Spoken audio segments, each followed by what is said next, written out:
அனைவருக்கும் வணக்கம் மக்களே, வணக்கம். சற்று முன் கிடைத்திருக்கக்கூடிய ஒரு மிக மிக முக்கியமான செய்தி ஒன்று வெளியாகியுள்ளது. சற்று முன் செந்தில் பாலாஜியின் கதை முடித்த ஸ்டாலின் அதிர்ச்சியில் திமுகவினர், இது மாதிரி செய்திகள் வெளியாகிருக்கு. ஸோ இதை பற்றி தான் இந்த வீடியோவில் நம்ம முழுமையாக பார்க்க போகிறோம். ஸோ அதுக்கு முன்னாடி நம்ம சேனலுக்கு இப்போ தான் நீங்கள் முதல் முறையாக வந்திருக்கீங்க அப்படின்னா மறக்காமல் நம்மளுடைய சேனலை சப்ஸ்கிரைப் பண்ணிக்கோங்க.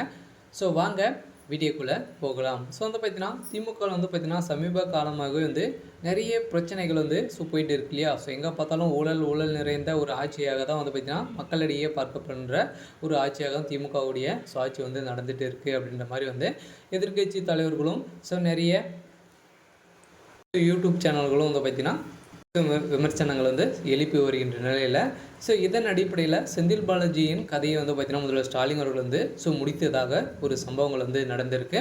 இதன் அடிப்படையில் தான் பார்த்தீங்கன்னா ஏற்கனவே செந்தில் பாலாஜி அவர்கள் ஸோ ஸ்டாலின் அவர்கள் தான் பார்த்தீங்கன்னா செந்தில் பாலாஜி மீது வழக்கை போட்டு ஏற்கனவே அதிமுக போக்குவரத்துறை அமைச்சராக இருந்தார். அப்போ பார்த்தீங்கன்னா வேலையை வாங்கி தருவதாக நிறைய பேர் மோசடி செஞ்சுருந்தார். அப்படின்ற மாதிரி பார்த்தீங்கன்னா ஸ்டாலின் அவர்கள் தான் அவர் மீது வழக்கு பதிவு செய்து நிறைய விமர்சனங்களும் எழுப்பியிருந்தார். ஸோ அதன் அடிப்படையில் மீண்டும் பார்த்தீங்கன்னா அதிரடியாக செந்தில் பாலாஜி அவர்கள் திமுக இணைந்து ஸோ ஓராண்டு காலத்திலே பார்த்தீங்கன்னா அவர் மீண்டும் திடீர்னு 60,000 கோடி பார்த்தீங்கன்னா சட்டத்துக்கு விரோதமான பண பரிமாற்ற வழக்கில் சிக்கி அவர் பார்த்தீங்கன்னா வசமாக அமலாக்கத்துறையாளர் கைது செய்யப்பட்டார் இல்லையா.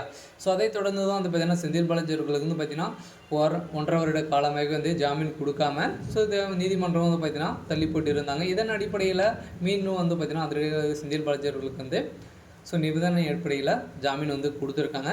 மீண்டும் செந்தில் பாலாஜி அவர்கள் திமுக இணைந்து அவருக்கு 3 நாள் ஸோ புழல் சிறையிலிருந்து வெளிவந்த மூன்றாவது நாட்களே அவருக்கு அமைச்சர் பதவி கொடுத்த நிலையில் பார்த்தீங்கன்னா செந்தில் பாலாஜிக்கு ஒரு பெரிய இடியாக மீண்டும் ஒரு சிக்கல் ஸோ மாட்டியிருக்க சம்பவம் பெரும் அதிர்ச்சியை அளித்திருந்தது.